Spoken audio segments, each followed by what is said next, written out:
Oh, we are back, baby. World Cup, that's the best results from a rookie ever. That's the best results from a rookie ever. It's just you can't argue. I test though, I will go Simp BO4. Yeah, and then Simp. I mean, he won the playoffs. He won champs. Obviously, there was no World Cup back then. Would they have won it if there was one? Who Woo! knows?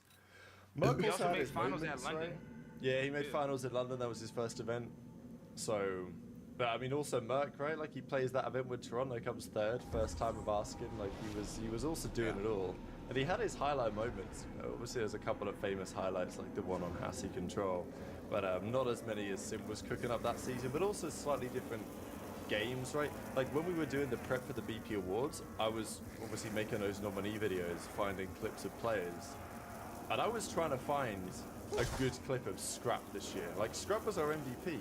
He was the best player of the season. Can you remember a Scrap highlight this year? Like, I couldn't. And when I went to find them, I couldn't find anything either. Like, Scrap had some nice moments. He'd pop in a 2K, like 2-piece, 3-piece here and there, like, play some nice plays.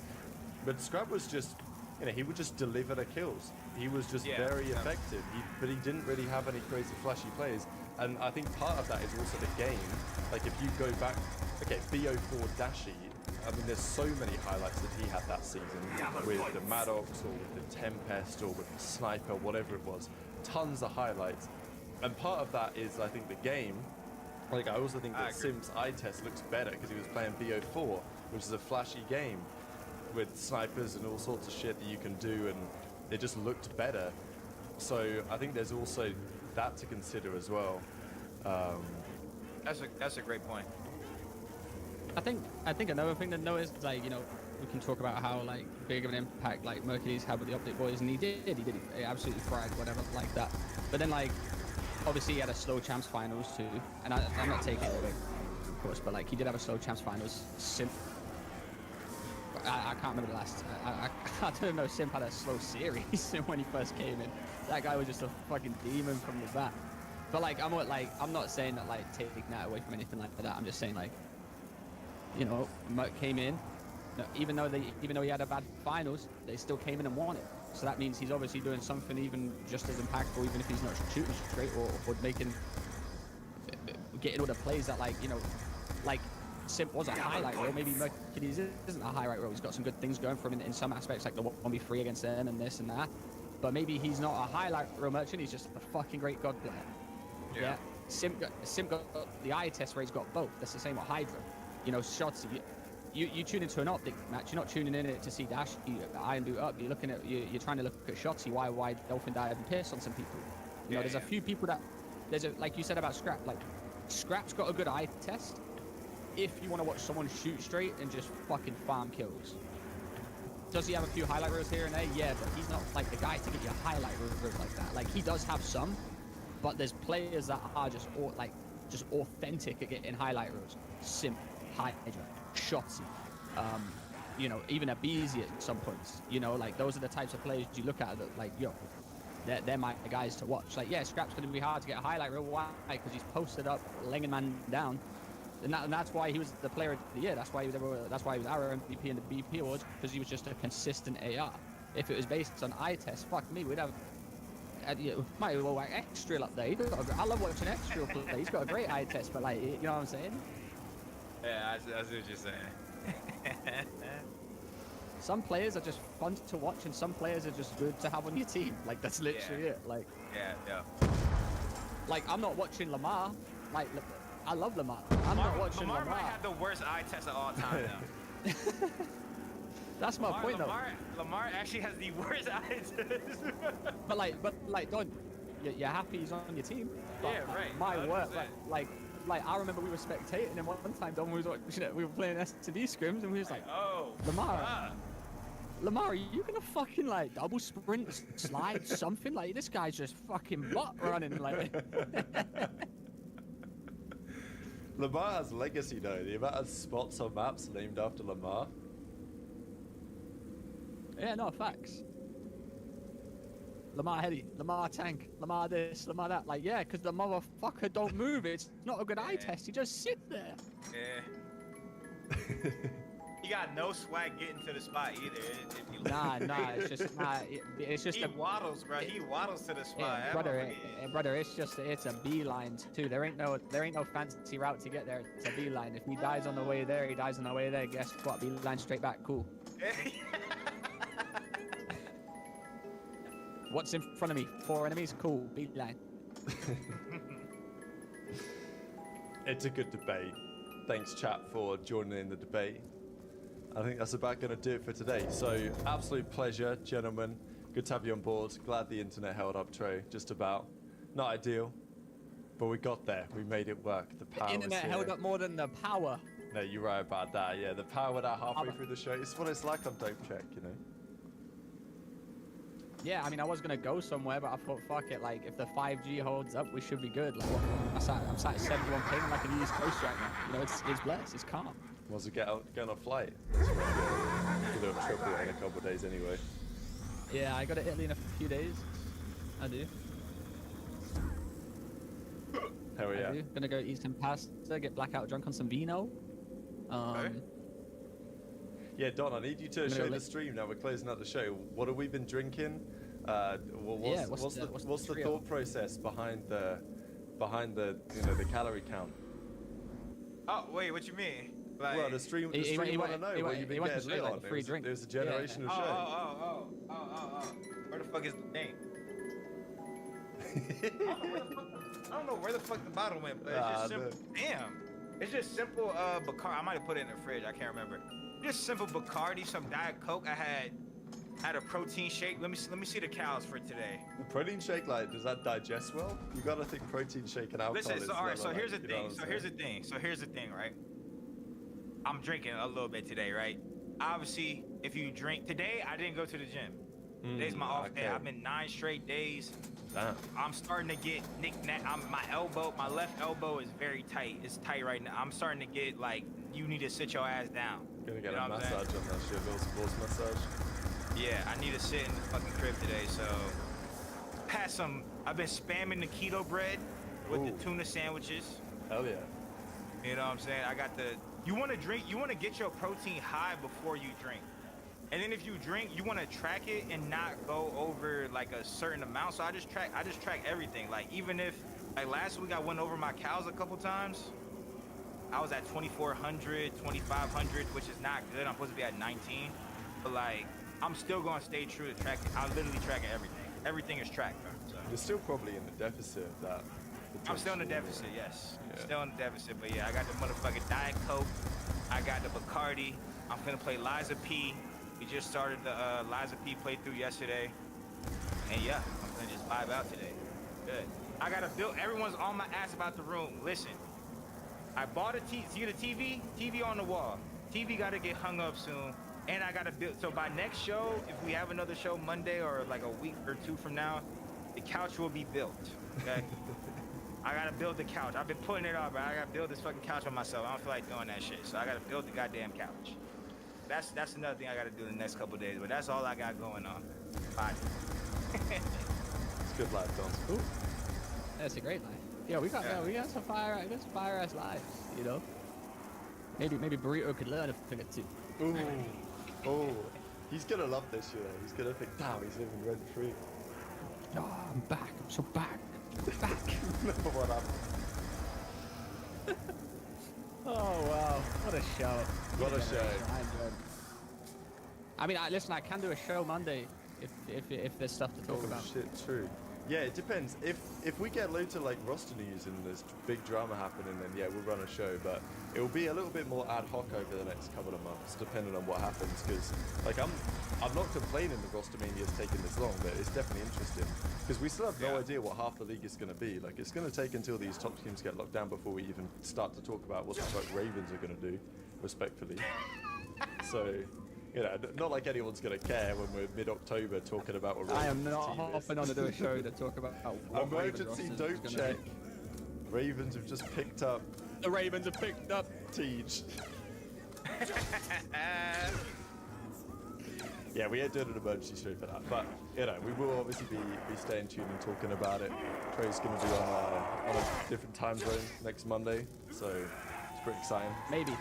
I am due to come back. Like, I'm only away for like 4 days. Oh shit, yeah. So true. I am due to come back, but if I enjoy it a little bit too much, you know me, like, little month Airbnb type shit, you know what I'm saying? Type shit.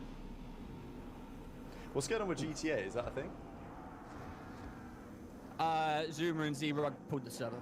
Okay. Yeah, they scammed us. We've been rug pulled. It's crazy. They scammed us. They're It's crazy. Nah. On the road, just, you know, so they don't think I'm being serious. Basically, they made the new server, paid the devs 120k and got scammed themselves. Damn. It's tough. It is. It's tough. It is. All right, ladies and gentlemen, absolute pleasure. Banger show. Hope you all enjoyed. Trey, do you want to do the sign off? You can have the honors if It's you my want. gimmick now. It's my It is your thing. gimmick, I feel like I do get paid like $2 extra to do so. Like, Yeah, it's little cool. bonus. Yeah, bonus outro. Listen, appreciate all you showing up to a midweek Wednesday night dope check. It's been a pleasure, absolute serious one. We had Don off the Bacardi, Rab off the water, and me off a Ribena. So you know it was a good one, absolutely. We should once more roster news and some drama happens. You know we'll be back in action. Until then, make sure you subscribe to the YouTube channel, follow all of our Twitters, go join the Generational Hate Club on Twitter too. Make sure you subscribe, go listen on Spotify. You know, there's a lot of stuff you can do to catch up with us. Just don't DM us because we ain't replying. We're not like that, respectfully. So, like Kenny. yeah, no, we ain't like Kenny. We got egos over here. Anyway, we appreciate you all tuning in on this midweek dope check. Hope you guys enjoy your day, night, wherever you're living. For myself, Tactical Rab, Donny Temp, we'll see you guys whenever the next dope check episode is. Absolutely. Take care. Certainly.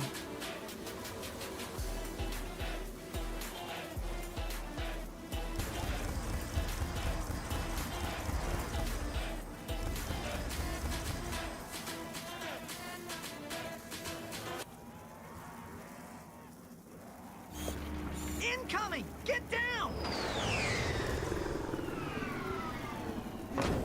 What the? Hello, My internet followers, you lucky devils, TGBS. has just sent you a galactic greeting. With the success of Ratchet & Clank 1, Insomniac established the duo as two new hot gaming icons. So it's fitting to make a sequel wherein Ratchet & Clank initially get distracted by their own success and self-importance, falling prey to a villain more adept at manipulating the media and public perception. We're still pretty busy, but in a more, domestic sense. Yesterday, I flushed out my radiator core. I guess no one needs a hero right now. Ratchet, so hungry for action and the kind of attention afforded to him for saving the galaxy in the first game, is happy to become a hired gun for some guy if it means getting to play dress-up and relive the glory days. Days that, if anything, were glorious only in retrospect. In the first title, the journey to saving the universe was fun and exciting, but also could be messy and uncomfortable, filled with heartache and tough, painful self-re-examination. Nevertheless, the high upon actually becoming a hero was no doubt potent for Ratchet. Now, though, the high of that first victory is wearing off. So when the opportunity in 2 was presented for him to essentially roleplay being a hero, by taking on a threat with seemingly much lower stakes than last time, while conversely parading around with a much higher degree of pomposity than last time, Ratchet jumps at the chance. This top-secret biological experiment was stolen from our testing laboratory by this duplicitous criminal mastermind, and I need you to get the experiment back. We'll do it! Retrieving stolen property while dressing up as some elite special agent. It's more of an ego trip than some grand act of selflessness. Clank, on the other hand, decides to take it easy. We'll do it! We will His mission in Game 1 was to stop his creator from destroying worlds and killing billions. He can let Ratchet go retrieve a rich dude's property by himself, until the situation becomes a little more personal. Sure, it was easy to be skeptical of the galaxy's coercive media and advertising when you were the outcasts. Do you know what this means? Yeah, Captain Quark is really sold out. But as the accepted heroes of the universe, at the top of the pile, hey, I guess all this ain't so bad, right? There's some perks to this. And then it all backfires, of course. The flipping of the script at the end of the first third of the game is very on point. By not thinking their new allegiance through, Ratchet and Clank have inadvertently become the villains. Where's the experiment? We have returned it to Mr. FOVscale. Oh, you've just put the whole galaxy in imminent danger. They're the ones hunting down someone trying to stop the release of a dangerous product. The not-so-cuddly protopet. You've lost, Megacorp. Take your imperialistic eco-fascism to another dimension. They're the ones hunting down a Lombax trying to save the galaxy. Corporate lackey.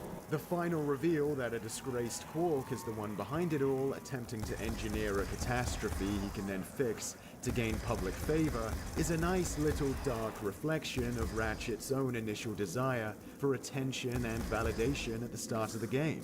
All I need now is a new galaxy with a new fan base so I can rescue them from a new disaster! Yeah, Ratchet never actively engineers a crisis he can then solve to get back in the spotlight like Quark, but he did kind of initially want the same thing as Quark, right? A bad situation he could jump in to fix for a rush and to maintain his clout. In the original game, Ratchet and Clank were the perfect characters to explore that hyper self-obsessed consumeristic universe with. Ratchet, a mechanic living on the fringes of society, forced to build his own tools and possessions, unlike those who make up the consumeristic galaxy he explores, teaming up with, essentially, a defective product that ends up having more value than the carbon copy assembly line drones it was meant to be one of. Quark's plan hinges on using the populace's devotion to consumerism and the company that holds a complete monopoly in their galaxy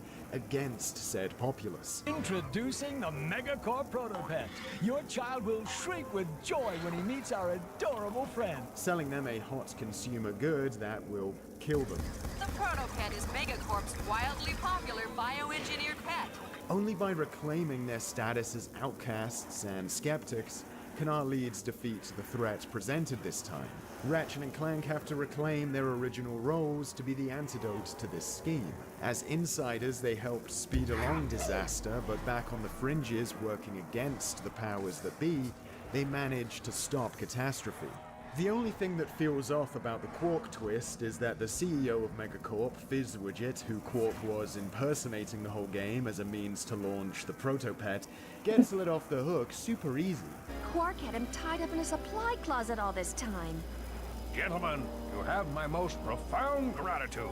It was nothing, sir. Which is weird because relative to the first game's major corporation, Gadgetron, Megacorp is presented as a much dodgier company throughout the title, and it seemingly has been dodgy for a while, long before Quark took over. I mean, just look at their headquarters. Perhaps Quark, being the real antagonist, was a late addition, and originally FOVscale was going to be the final big bad. An old retrospective on IGN.com purports just that the Quark switcheroo was a last-minute change. It would make sense since all of the game's world building indicates FOVscale is bad news, and has been for a while, but he's held to no account for any of it by the end. The only major clumsy element of the game's plot, I think. Ratchet and Clank may have been able to get their priorities back in order over the course of Ratchet 2, but one thing that stays permanently different from this point on is the actor portraying Ratchet. Insomniac received backlash over Ratchet's sometimes abrasive demeanor in the original game, which to me seems like criticizing a buddy cop movie because the cops aren't buddies the entire movie. It's sort of the point. Regardless, Ratchet's character never seemed like it required any kind of major course correction come a sequel to make him less insensitive. especially one as drastic as replacing his voice. Ratchet had completed his character arc by the end of the original game. It would only be natural for him to be more mature and measured in a second title. It shouldn't have taken me this long to see it. Ratchet had become the Ratchet it sounds like the critics wanted him to be by the last third of the original already. This is the Ratchet I always knew was there. This is why the change in voice actor strikes me as somewhat unnecessary. Don't get me wrong, the new actor plays the role of a mature Ratchet great. And even when it comes to being cheeky too, there's some spot-on delivery here. Ooh, I love logic puzzles. Let's see. If you break the glass with the... Solved it. But I can't say I'm not a little disappointed we never got to see the actor from 1 continue to shape that initial hot-headed Ratchet into a more measured character throughout 2. Of course, with a lack of interpersonal drama this time around, 2 isn't really hitting any kind of major emotional notes like the original. But if they didn't have anything to offer in that department, it's definitely best not to force it. Those moments felt very natural in the first title, so trying to replicate them for the sake of it could have been a disaster. The one plot thread in Ratchet 2 with any level of sentimentality to it is the 30 or so seconds of screen time Clank's admirer gets. This thread is so underdeveloped it's easy to forget it's in the game, but at the same time it's so quick that it doesn't put a dent in the game's fantastic, dry, satirical tone for me. Though I still think the game would have been better served without it. The writers were clearly more interested in the satirical possibilities of the narrative this time around, and if anything, this limp plotline only accentuates that. How the story is delivered, one could argue, is as important as the content. Thankfully, like last time, we get a wry script here with pep and punch, that for the most part focuses on showing us this world through a considerably dispassionate lens, laying the ironies and hypocrisies of this universe bare. Sensations are illusions. Possessions are merely visions. All right, I've got an illusion of some moonstones. I'll trade it for a vision of that hypnomatic part. With those dramatic threads no longer present, 2 takes on an even more potent satirical tone. At the cost of tugging on any heartstrings, 2 is allowed to be even more honest with its satire, and it's very fitting for this series. Megacorp invented the automated management team, thereby eliminating costly upward mobility. The erasure of earnestness does move the series' tone in a much more farcical direction. Yeah! Hey! Farewell.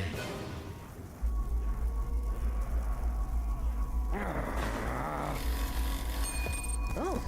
Which may be off-putting to some, considering the drama in Ratchet 1 was so surprisingly well handled. But after squeezing most of the juice out of the conflict between Ratchet and Clank in Game 1, I can appreciate the ballsiness of this direction, to be so unapologetically deadpan here.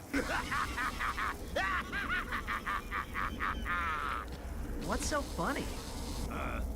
Nothing, I guess. It kind of matches the mood of this new galaxy that's even more far gone than the one in the first game. I can see the appeal in a game that takes the satirical elements of Ratchet 1 and puts the focus almost squarely on them. A product that highlights the gaudiness of hyperconsumerism is just unable to summon up even the smallest bit of efforts to take itself seriously. Be careful. I think the game manages to deliver its narrative succinctly, in part because the environments and world do a lot of the talking too. In the Ratchet games, level design and world building can intermingle to add texture to the events transpiring. Rather than levels being generic sci-fi backdrops for some MacGuffin quest, we get unique worlds that expand our understanding of the game's universe, overall building on the title's themes. We have a decaying facility once owned by a crushed competitor to the monolithic company the player initially works for, a sketchy series of packaging warehouses for said company, a maze of crates and transport devices high above the clouds, a spotless city with overzealous cleaning equipment that will lose its rag if you knock over a rubbish bin, a deadly swamp that once again shows us how tenacious the dominant company in this galaxy is by still having a shopping center in the middle of it. Shirt and shoes are required when shopping at Megacorp. A missile testing facility that gives guided tours to families. A once flourishing planet now decimated after being exploited for resources. with one lone hippie remaining. An unsuspecting, picturesque suburban neighborhood being literally taken over by the hot new novelty product advertised around town. I love this one because since the planet's only inhabitants are robots, and the malfunctioning product is a furry pet, the pest control is programmed to just attack anything with fur, which of course includes Ratchet. Unfortunately, level aesthetics are where the first few cracks in the armor start to appear for Ratchet 2, and where it starts to fall a little short compared to the original for me. There are a lot of cool looking levels in Ratchet 2 with nice touches. One of the highlights for me is Joba. The evening light and buzzing fireflies give it a nice chill mood, but other areas feel lacking significantly in terms of visuals. There's the unappealing beige of Boldan, the washed out look of Todano, or the garish mishmash of dark tones in the grey Endico. I will say that even the most unappealing looking levels are made memorable here by a great soundtrack, relentlessly catchy and energetic at times.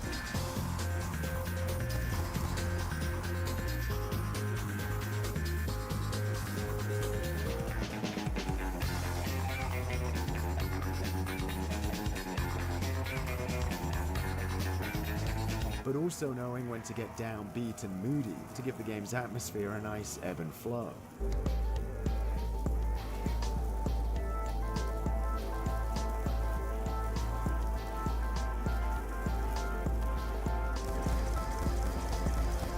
In a head-to-head comparison, Ratchet 1 will look a little rougher in this video, due to the fact that 2 had a progressive scan mode and 1 is interlaced. Putting that aside though, I feel the level of visual quality is higher in 1, offering a much wider range of looks and color tones compared to 2. It's got the superior aesthetics, even if 2 can technically output its own to be slightly crisper. There's still strong theming throughout levels in 2, like I mentioned before. But one bit of context I can't understand for the life of me why it was dropped is infobots. They were these little droids in 1 that would contain coordinates to new planets, as well as video content related to that world, whether it be a commercial, news report, distress signal, etc. You could surmise that they were used in this universe to share information, so it figures it wouldn't be that weird to trade for one with a character or find one discarded or lost in some abandoned place. This was a fairly neat way to contextualize the process of unlocking levels. In 2 there are no infobots though, so instead characters will just pull LCD screens out of their pockets to explain what's happening on another planet. And then you'll usually receive the coordinates, but it's never made too clear how Ratchet had them downloaded into him. Even more contrived are instances where Ratchet and Clank just run into a big TV screen out in the middle of nowhere, which just happens to contain directions to some new location. The biggest alteration to level structure is the increased number of intense linear battle stages on a given planet, where gun-toting enemy waves will roll in one after another in much higher numbers than in the previous game. However, this shift is here to create a difficulty that more appropriately matches major changes in the title's gameplay and combat from the first. So we better get into what those changes are. Let's just cut to the chase, shall we? Ratchet & Clank 1 was a 3D platformer where your power-ups happen to be weapons. Ratchet & Clank 2 is a third-person shooter with platforming elements. It may be hard to immediately pick up on this because 2 doesn't entirely start this way, it eases into it. The game starts with you hopping around a swamp with a blaster shooting snails, but escalates into corridor-like levels where wave after wave of gun-toting enemies stream in. Ratchet 2 allows for and requires this new type of level and these high enemy numbers, thanks to Ratchet's much more versatile movement in this sequel. Now Ratchet can run from side to side or backwards while still facing enemies at any moment by simply holding the L2 button. This allows him to literally run circles around enemies. Charging into battle and head-on assaults are much easier now, especially when we combine this with a much larger pool of health upgrades. Ratchet becomes this much more nimble tank. In the first game, rather than charging forward, it was often more prudent to stop and think about how to use your weapons in creative ways, combining their effects to get out of sticky situations. Running in guns blazing wasn't always a bad move, but it's fair to say that it wasn't always an optimal one, unlike in 2 where it usually is. Running in blind in 1 could often get you into a tight spot it wasn't that easy to run back out of. 2 gives you the tools to do just that on most occasions. There are ways to use weapons creatively in 2 and come up with fun combinations, but while in Game 1 it was something to legitimately try to get out of a pinch, here it feels like something you more so go out of your way to do for fun, because running and gunning is almost always far more effective. The new nimble strafing ability inherently moves the Ratchet series away from creative weapon use to more traditional standard shooting gameplay. Strafing was an unlockable move late into the original, but it was one small piece of your overall toolset rather than a fundamental core part of Ratchet's movement. It took a moment to switch on and you couldn't jump while using it. When moving from side to side, you of course didn't have much control over your aim. These limitations made the move, like most other power-ups in the game, a situational ability, best to be brought out only at specific moments when it seems the most appropriate, and you have some breathing room to activate it. Good for some combat encounters, but not every combat encounter, like the strafing in 2 tends to be. In Ratchet 2, strafing being so easy to do means it becomes much less necessary to switch to situation-specific weapons, or really get that creative with weapons at all. Ratchet's more rigid maneuverability and relative fragility in the original game could make picking the right tool for the job at hand make or break, like say picking a close quarters weapon with spread when being swarmed. In 2, the increased maneuverability and damage that can be taken makes any weapon you can still shoot while moving a solid candidate to pick to make a counterattack when outmaneuvering enemies. In turn, this makes any weapon that does restrict movement come across as terribly archaic here. The throwing stars that route you to one spot when firing feel out of sync with the other weapons, with which you're free to jump around from side to side at any moment. In 1, you could see a weapon like this fitting in nicely with the rest of the lineup. A projectile that eviscerates foes but asks you to stand your ground and hold off an attack. Good for some situations and maybe not others. The game even includes a few weapons from Game 1, some of the most situational tools from that game, but the title disincentivizes implementing them by making them the only weapons not to upgrade upon use like the newer guns. Decoys basically become unviable by the second half, and visibombs end up too underpowered to be of significant use either. The new weapons upgrade system on the surface would only seem like a positive inclusion. In 2, using one of the new weapons makes it gain experience points. Getting enough of that XP will eventually turn it into a more powerful weapon. This encourages the player to invest some time in a weapon but not commit to any favorite. Instead, it motivates them to try switching out to a less used gun so as to further bulk up their overall arsenal with more features. It's worth considering though how this might disencourage a player equipping a specific weapon tailored to a specific situation just for its own sake. It's easy to get into the mindset of opening your inventory and rather than thinking about what weapon would be best for what's currently happening, to just get out whichever weapon isn't marked as fully upgraded. You may end up struggling through using an ill-fitting tool for a situation just because you want to level it up at all costs, and stop thinking entirely about where the most appropriate place to use a given weapon is. You may think, hey, why switch to a more appropriate weapon if that one's maxed out and there's less to be gained? This concern is perhaps made a moot point since the game already disencourages this approach, given how the weapon selection has become far more homogeneous with the new versatile controls anyway. Keep in mind, I'm not here trying to necessarily argue that one approach is far superior to the other. Maybe you prefer the more hectic bullet hell Ratchet 2 turns into, flipping around, dodging incoming projectiles while reciprocating with various projectiles of your own that differ more in appearance than function, said appearance being cool and satisfying to see nonetheless. Maybe you prefer the slower, more puzzle-like approach to combat in 1. where you think out what to do beforehand and then execute. It's funny, even the lockpick minigame has gone from this laser logic puzzle you can take your time to do to these more reaction-based alternatives. I think it's just worth highlighting that Ratchet's shift towards being more of a Twitch-based action shooter game in 2 ultimately did prevent us from seeing the more puzzle-based combat of 1 get expanded upon much. I wouldn't call the approach in 1 flawless, there's room to improve, but for the most part we don't really get to see it improve within this sequel.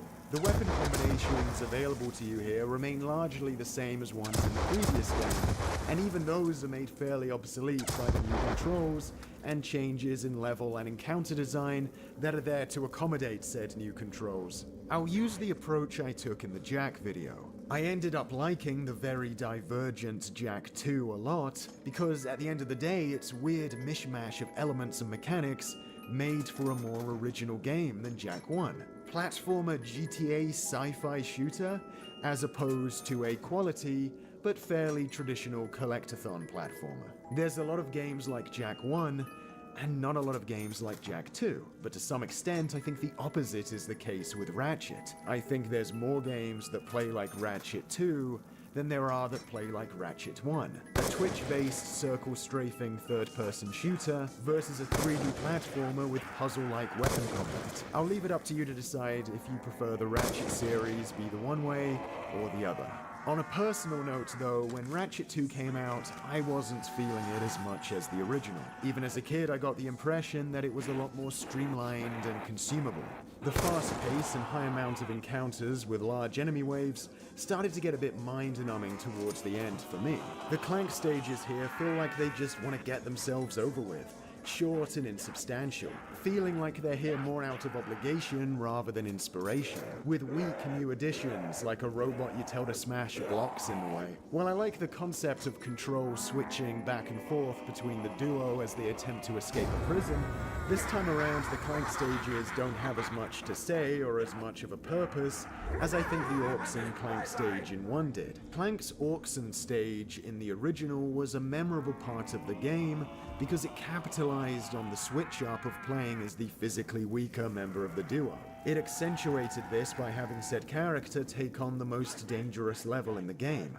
A toxic wasteland ridden with monsters even Ratchet has some trouble taking down. Gathering an army of robots along your pilgrimage with you looking after them and them looking after you, the player gets presented here with a significantly tense journey. Although it made for quite the contrast with the rest of the title's gameplay, I think it's warranted to build on the contrast of personality by offering an example of how our leads differ in terms of being out on the field too, if only once or twice at least. The game indulged in the contrast rather than seeming like it wanted to get its change of perspective over with as soon as possible. Overall, while I think 2 does a lot of clever things, I can't help but think there's overall a lack of cohesiveness when compared to the original. Polish and pace just isn't quite there. There's a real solid level of consistency from stage to stage in 1. Every level in 1 had a real meat to it, a purpose within the universe and a visual polish, which 2 isn't as consistent about. 2's issues with polish range from big things like overall visual quality to smaller details. The user interface takes a considerable step back in detail. There's no longer a cool little acquisition animation for every weapon, and there's other random stuff like, why is the Rhino salesman a giant now? Why is everybody stretched to widescreen over video calls? I think I can boil down and underline the difference in scope and polish by comparing each game's final boss, and how 1 builds on and makes use of every element of the game at the end to deliver a memorable crescendo on every level, but how 2 feels a little more quick and dirty. Drek was a multi-part fight that tested the player's skill via a series of combat and platforming challenges. Both styles of play weaved in and out of each other, the foundations of the earth shaking as you did battle. Even grind rails were present on the final arena to make use of for an escape if Drek decided to just come over and crush you. A tense moment that, as a side note, wouldn't be possible in the sequel with its more flexible strafing. There was a countdown clock that would cause a laser to blow up Ratchet's home planet the very world you started the game in, if not halted periodically while fighting. Every time Drek tries to activate it, the time available to deactivate it gets smaller and smaller, keeping the fight at a constant boiling point. It was the greediest, most opulent, tasteless, morally bankrupt guy in the universe with infinite resources going up against his own faulty creation and some nobody dirt poor mechanic. You might have been useful to me after all. Too bad you chose the wrong side.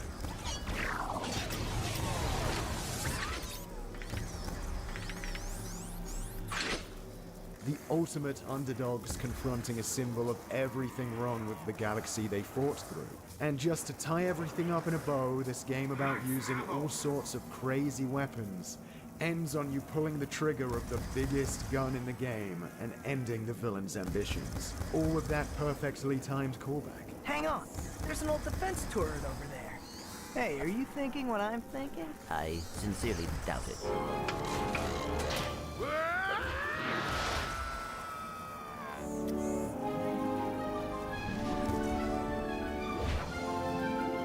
You know, this time I am thinking what you're thinking. 2 ends with you going up against this big, out-of-control consumer product. Not quite as personal or layered as Drek, but it ties up the game's themes well enough. What I think is worth underlining more, though, is the shift in gameplay. Ratchet 2 ends with you shooting at a big, mindless monster that you circle strafe around in an arena for a few minutes. Drek's fight had so many unique elements layered on top of it to make it challenging and memorable. This feels like it might as well have been a bonus challenge in one of the Gladiator arena stages. The ground may disappear under your feet again, but this time, you don't have to do anything to avoid dying from it.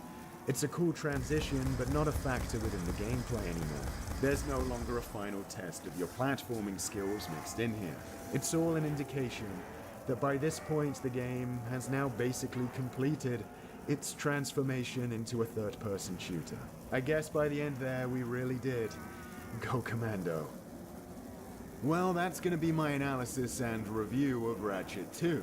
But don't go away, because now I want to gush a bit about some of the bonus content in this game. You may consider this now the bonus content segment of the video. Something great about Ratchet 1 and 2 is the amount of value they offered.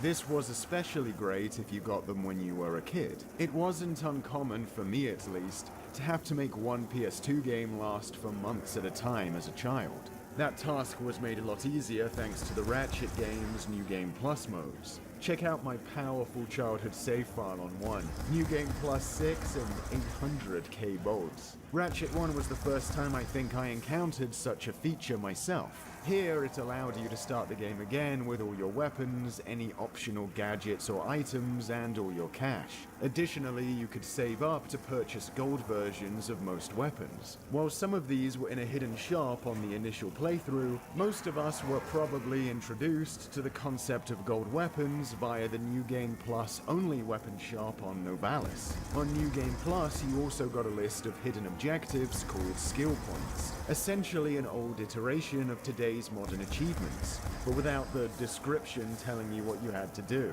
You had to go off the tagline alone. The objectives could range from beating a grind rail challenge without taking damage, to killing enemies with a specific weapon. You could do these on your first playthrough, but the checklist wasn't available till New Game Plus. Back when Ratchet 1 came out, you could look up answers on what you had to do online, but I was oblivious to this, still on dial-up and barely using the internet. So I remember having to figure out a lot of these myself. Completing these tasks and getting the gold weapons would unlock concept art, in-universe magazine covers, and a behind-the-scenes video.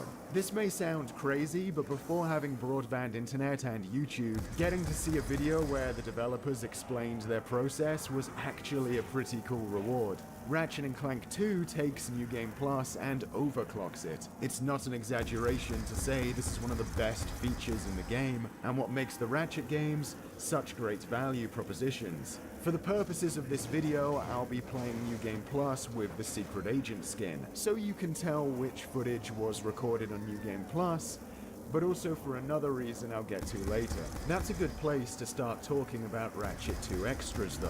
Ratchet 2 adds skins into the mix back when such things were all unlockable in-game and not sold at additional cost. I'm a guy in my 20s talking about video games, so it's an obligatory rant for me to have to do in a review like this. Like in Ratchet 1, you can rebuy weapons to increase their power, but as with the original models from the first playthrough, these New Game Plus versions can also be leveled up once. Ultimately meaning most of the Megacorp branded weapons in this game get 4 levels. There's even a New Game Plus only weapon, but it's the absolutely baffling Clank Zapper. I'm not sure if I just could never quite comprehend the mastermind use for this thing, but it always seemed pretty useless to me, especially relative to its hefty price. That reminds me, when I first played Ratchet 2, and was considerably less good at the game than I am now, I actually decided to save up for the ultimate weapon before doing the final level. Only here, there's sort of 2 ultimate weapons. In the original, you have the Rhino, but here you have the Zodiac and the Rhino 2. They're both very expensive, especially if you try to get one on a first playthrough. I opted to get the Zodiac, which was $500,000 bolts more than the Rhino 2. Thinking it would be the better choice because of that. It makes the screen go all white and insta-kills nearby enemies, which is fairly uninvolving and kinda useless against the final boss I was looking to use it on. Meanwhile, the Rhino 2 is one of the best weapons in the series. It sends out a series of flaming blue shots that decimate everything with colossal speed and impact. I can still feel my childhood regret. On New Game Plus though, getting these expensive weapons is a lot easier, because if you play well, you can really rack up cash there. All thanks to one of the coolest new inclusions, the Bolt Multiplier.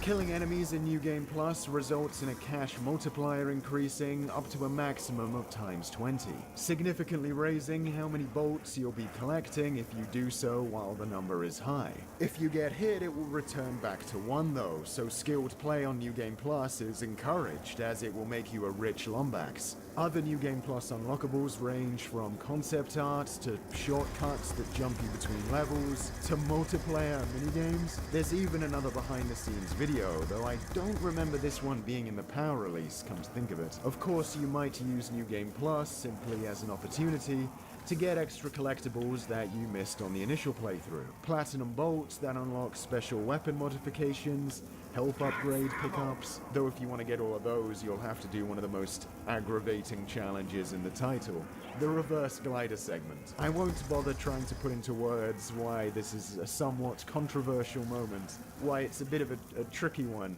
Let's just say that if you know, you know.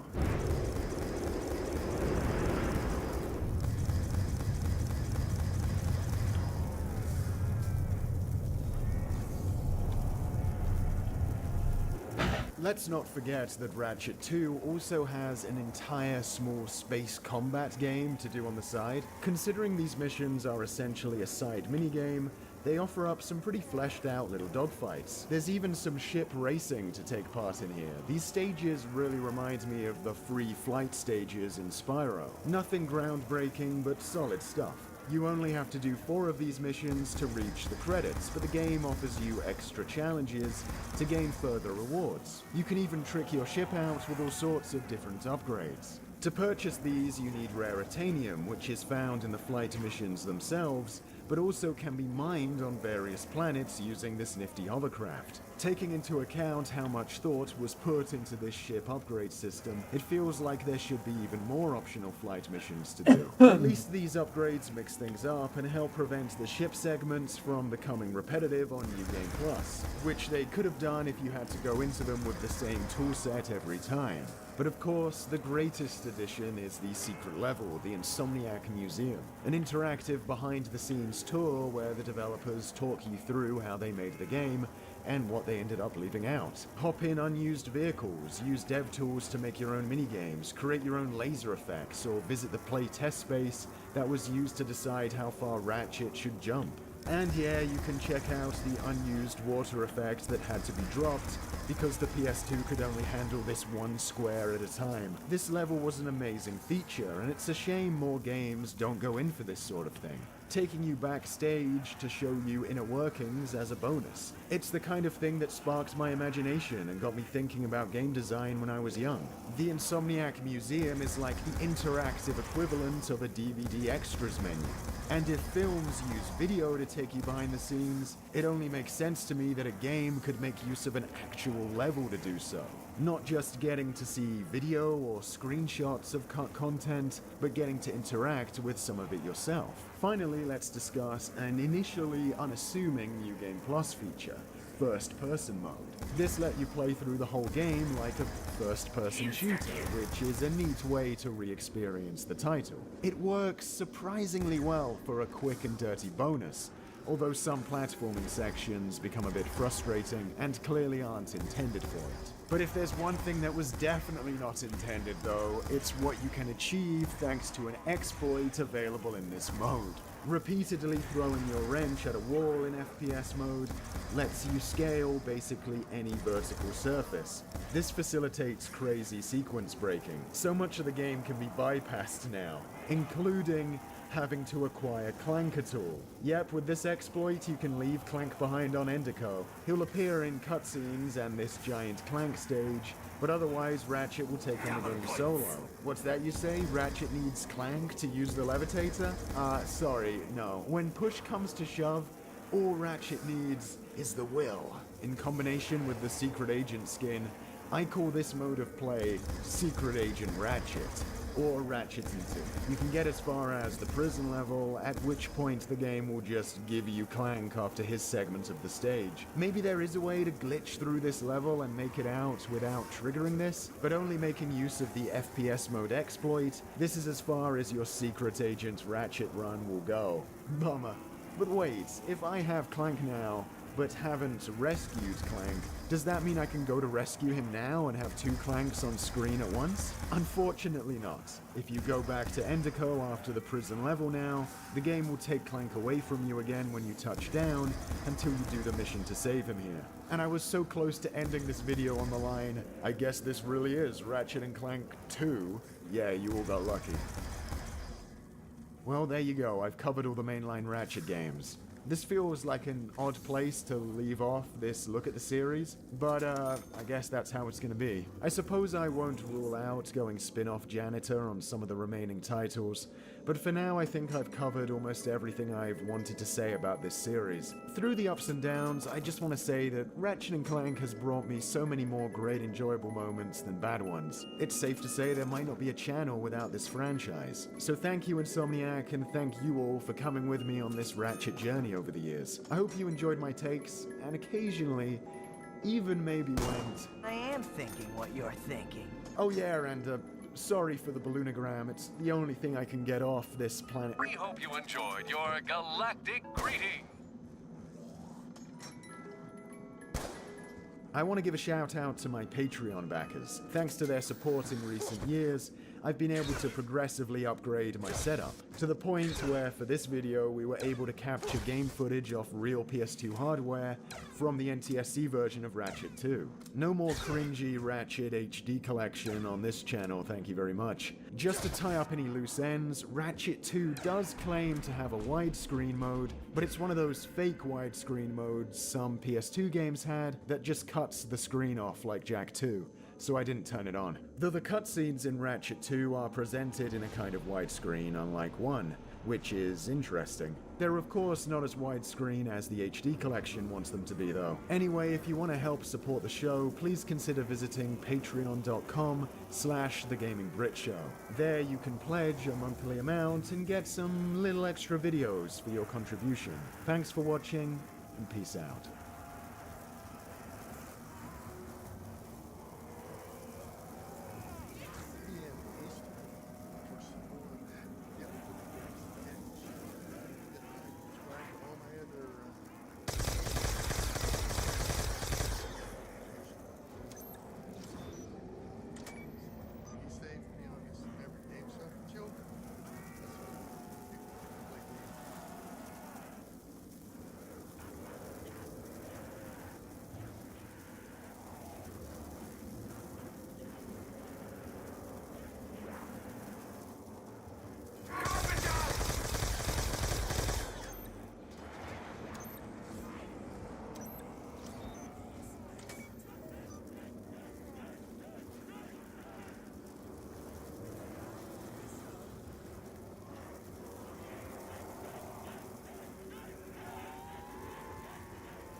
Nasi beku.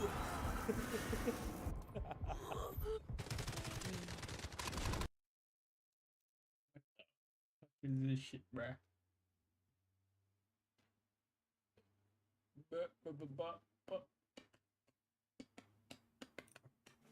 The Ratchet & Clank series now spans about a dozen games, so a question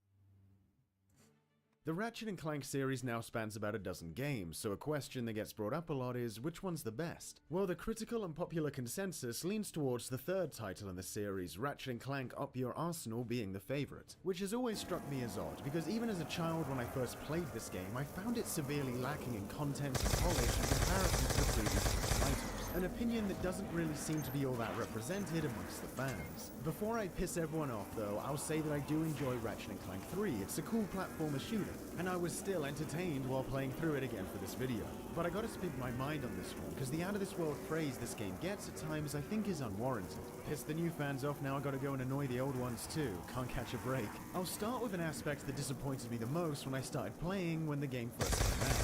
Just how much smaller and straightforward each level had become. In the original 2 games, it was rare to come across a level that didn't have at least 2 or 3 different routes to take at the start. I don't think I need to make much of an argument for why this was fun. Arrive at a new planet, pick a direction, and see what you come across. In Ratchet 3, the amount of paths in a level was usually reduced to 1. Just take a look. Here's every stage from the original trilogy. A pretty even level set, right? Now let's add on there how many paths each level has. This is the maximum number of paths in a level you can conceivably pick between starting at a single time during one visit. Add them all up, and whoa, look at that. Ratchet 3 has about half as many paths to take as Ratchet 1. Ratchet 2 has a few less, but that's omitting the space combat levels as well. Now, some of you may disagree with how I've decided to count these. There's probably some room for error, and a discussion could be had on what constitutes a quote-unquote path here. This is just how I've enumerated each level. But you may have a slightly different count, which is fine, but I think any difference from an alternate count would be pretty minor. Though regardless of that, you may be thinking, hey, a planet in Ratchet 1 like Hoven may have 3 different paths to take, but planets in 3 like Marcadia simply stack content in a linear succession.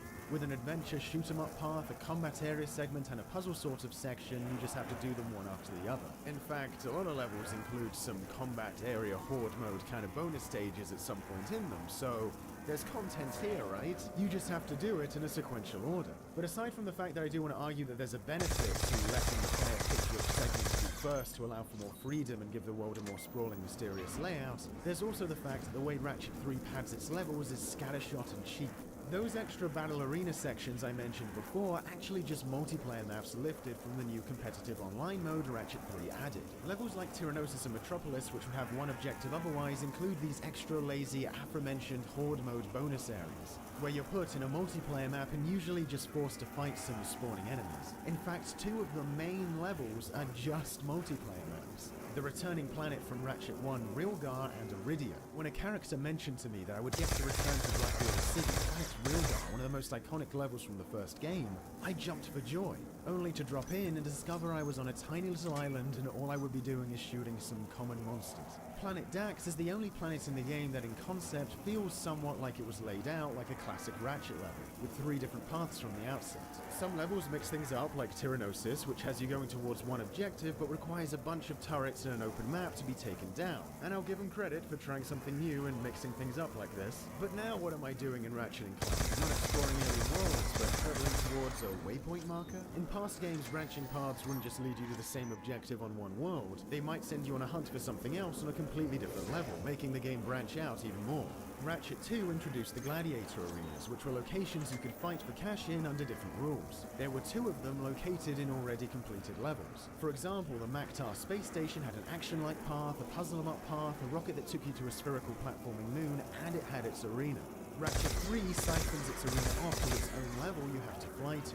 And while this version has some obstacle course challenges, I can't help but feel shortchanged, especially when the arena is now one of the only extracurricular activities to return from past entries. Ratchet 2 took the space combat segments from Ratchet 1 and made them their own dogfighting levels, with multiple locations and challenges to complete. The first 2 games also had 2 racetracks, which keep in mind could be found in their own already completed platforming levels. There was no like racetrack space station or whatever. Ratchet 3 has neither space combat or racing, instead multiplayer maps recycled into even more arena-style horde modes, which are already kind of covered by the actual arenas. Shockingly, not even grind rails made it into this game. Yeah, weird, right? Where were they?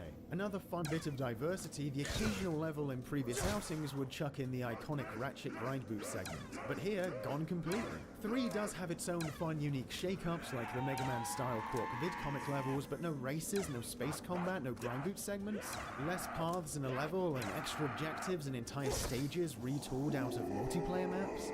The open area scavenger hunt mission from 2 is back in the form of the Aquatos sewers, but let's not forget 2 actually had 2 of those. The comparisons to past games are not favourable, even levels that had only one path in say Ratchet 1 like Umbris and Quark's space station that culminated in a boss fight had a lot of meat to them. Ratchet 3 has single path levels that culminate in a boss fight, but unlike Ratchet 1 that always had these epic obstacle courses, a beastly challenge. Here we get Courtney Gear's boss stage where it's like a straight line that takes about a minute to run through. I hesitate to even call this a full Ratchet level. When you compare this 2-like level to another similar looking one like Drex Fleet in 1, which included a swimming race and space combat level on top of the main path when it really could have gotten away with not doing all that stuff, the comparison isn't in 3's favour. Even when say a level like the Holostar Studios decides to include an extra hidden path for a gold bolt, it feels clunky and rushed, short. And its unique kind of set-piece events are like, what am I even looking at here? Ratchet 3 does include one cool addition from Ratchet 2, the Insomniac Museum, where you get to roam around the dev's office and see things they cut from the game. Even though now their explanations lack voiceover, unlike 2. I like anime and shiny objects. Another thing I guess they ran out of time to include. But in here, next to discarded tanks and enemies and even full Quark vid-comic levels, which granted are really cool to get to play as a bonus, there's also a racetrack. An unfinished racetrack clearly meant to be set in the Florana level. And this is just the ultimate indication to me of just how unfinished Ratchet 3 is. They started modeling and mapping out this track, but they just didn't get time to finish, and that's kind of the crux of the issue, isn't it? How much time did they get? Well, only a year, which isn't a lot, and I feel for them. Just this, what was completed, must have been a nightmare to put together. But Ratchet 2 also only had a year, and that had way more stuff in it, so what could have been the misstep compared to that? Well, there is the new online multiplayer Sony requested to be put in the game, which granted probably took some time to make, and its development must have affected the single player if they had to pad out the game with the maps. Yeah, it's possible the multiplayer didn't force them to compromise on the single player, and this was all part of the plan, but, you know, I'd really rather give them this out than consider that. I guess as a player, you have to ask yourself if you're the kind of person who enjoys this, granted, pretty fun and fleshed out online mode enough to put up with a GIMP single player campaign to have it. And who knows, maybe you are cool with that, but for me, who didn't even have an online enabled PS2, I felt shortchanged.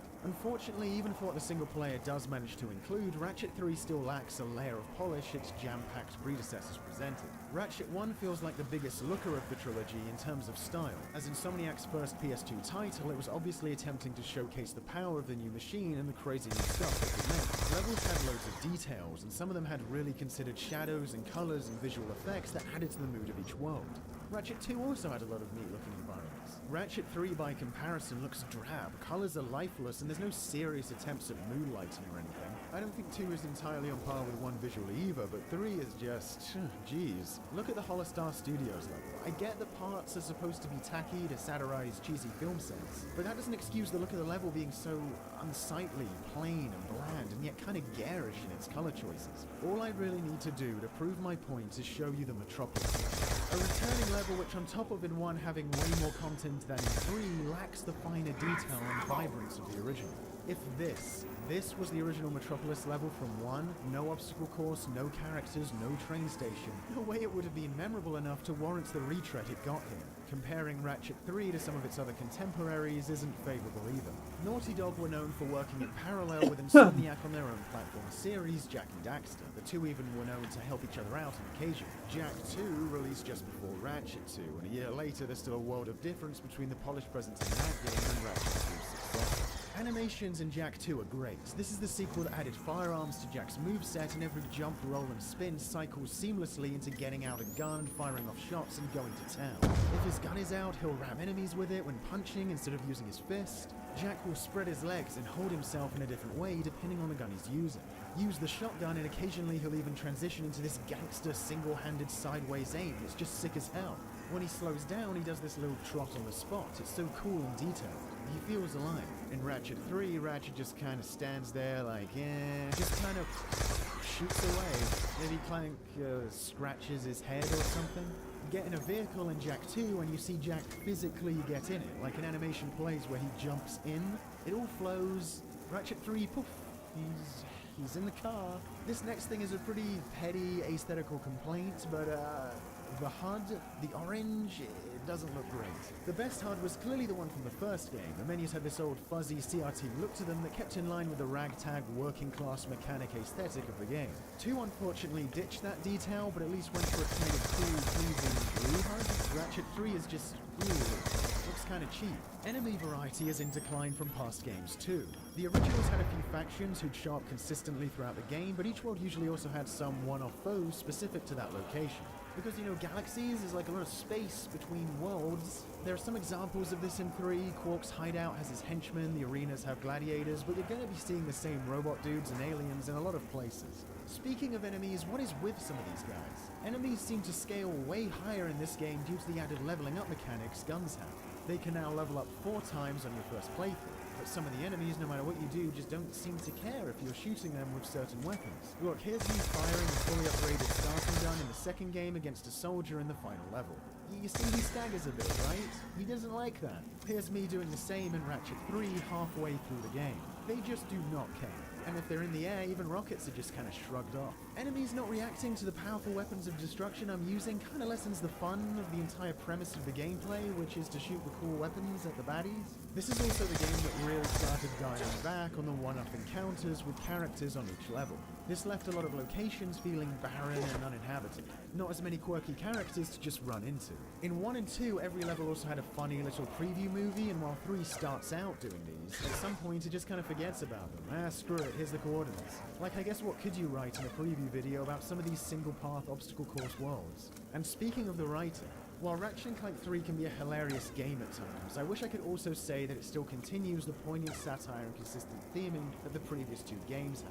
While it definitely has some funny satire in it, it's way more scattershot and unlike past games feels like a bit of a mess. The previous 2 games had a heavy satirical through line with its poking fun of consumerism. The first game about a self-absorbed populace being taken advantage of by an evil businessman vying for money, and the second one about the dealings of one of these futuristic companies, one that you worked for and in fact sponsored your activities for most of the game, the conflicts it caused and the way ravenous consumerism itself could be used as a weapon. The third game starts by introducing us to Clank's new job as an action movie hero, which is fun. Something the original Ratchet games always played around with was the celebrity status our heroes gain after each title and what jokes can be made out of that. Once the heroes are called into action by the threat of a new villain though, they soon have to track down washed-up superhero Captain Quark to find clues to defeat the new foe. Impossible, you say? Perhaps for a lesser strategist? And the game eventually meanders into this sort of jokey war piece where Quark becomes the lead of the army that faces the enemy, takes credit for Ratchet's work, and builds his own fragile ego. For a minute there you think, maybe the game this time is going to build up some unified theme about poking fun at fame and the status people have as celebrities. But then the villain's scheme takes center stage, and it turns out his goal is to enact a massive genocide because he's super racist and wants all non-robots wiped out. Too long have we robots suffered under the bigotry, the stupidity, the squishiness and foul stench of organic life forms. Which is a huge plunge into this completely new brand of satire for the series. Now the game is making allusions to real-world cultural memes. You squishies can't dance. It's great news for my re-election campaign because, as you know, I'm half robot myself. All framed around the villain, Dr. Nefarious, having this huge, massive prejudice against a group of people in this world that he never fully explains. As for you filthy organic life forms, Boy. you can look forward Damn, to boy. being disintegrated. The way they tie into the previous stuff is super weak. Like, Nefarious is actually a big fan of Clank's films and thinks they're real? I believe there has been a misunderstanding. Secret Agent Clank is merely a fictional character I play on the horror video. So he wants the character he loves to join in his conquest. Organic life forms have as much right to inhabit this galaxy as we do. But when Clank doesn't, he gives up on that and basically drops the whole thing and just makes a replica of him. The problem with this is that up until now, there has never really seemed to be any clear division between organic life forms and robots in the Ratchet & Clank universe. So Nefarious's motivation just seems random. He even used to be an organic life form himself, which I don't know if that was supposed to be ironic, but it just makes it all the more nonsensical. I mean, I guess if you squinted really hard, you could have inferred some robot discrimination in past titles. The entire population of that planet will be devoured. Unless we get there in time. Hey guys, yeah, I'm here to save you all. Your hero has arrived. But they don't really seem to be any less brutalized than the organic cast. I don't think I can give them enough credit to think they wanted us to hone in on the previous times in the series robots get messed with and expect us to infer there was some kind of discrimination going on. Darligrat, Channel 2 News. Did you see that?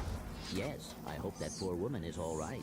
She's fine. Overall, the themes here don't really tie together, but it's not like they couldn't have with a little effort. How about the film industry is exploiting robots, or Quark mistreats the robot army he commands, to tie into Nefarious's goals? Instead, they do like the exact opposite. Seems like everybody loves robots, and Ratchet is the one being shat on by the movie producers. And I'm not even going to consider the idea that they want us to think Nefarious got the idea to subjugate organics from his favorite TV show, because he very much considers robots to be the oppressed group.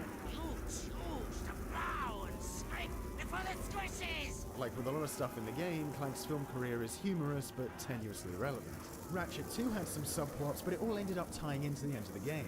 Clank's movie stuff is just sort of there. Nefarious brings up the fact that robots are subjugated, but there never seems to be a point where they shove in his face the fact that they're not and he's just self-interested. But neither does anybody ever point out that maybe they are subjugated and he perhaps has a point, and I can understand why they might not have wanted to do the latter. Because casting a character who has genuine grievances with the mistreatment of his race as a villain called Dr. Nefarious in an ostensibly goofy action platformer might have been a bit awkward, and required some effort to make click into place, and they clearly didn't have time to do that. They just wanted to make some goofy racial-themed jokes, and much like Clank's film/TV banter, it never coalesces into anything meaningful. And again, I'm not saying the game isn't funny. Regardless of the overall motifs of the story being loose, you'll still be laughing at some good gags here. I thought we agreed to put that jungle business behind us. It was mating season. How could I have known she was your sister? It's just annoying all the jokes end up in this meaningless potpourri of themes. The villain's motivation isn't really backed up by the game, unlike, say, 2's ultimate villain, who had discernible motives for doing what they were doing. In 1, Drek was out for money, a simple goal, but his greed was the result of a bigger problem that society faced. All the consumeristic lampooning the writing did played into his character. Nefarious hating organic life forms doesn't tie into anything, because it's an issue the writers don't establish as a problem in the world, and Nefarious himself gives little justification for it. The lack of complete theming trickles down into the gameplay too. Like there's a new crate in the game called the Inferno crate. You hit it and then Ratchet goes Devil Trigger and is now forced to only use his wrench for a few seconds, can one-hit kill, and is invincible. But what place does that have? First off, gameplay-wise in this shooter game, and thematically in terms of what the game is based around. Military conflict, race wars, and film satire?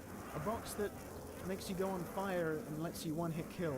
The fact that extravagant weapons you purchase from salesmen in Ratchet and Clank are the core mechanical draw of the series is sort of taken for granted. And in the first 2 games, using all these tools of destruction was very much justified by what those games were about. They were about the companies and systems that enabled that firearm economy to exist.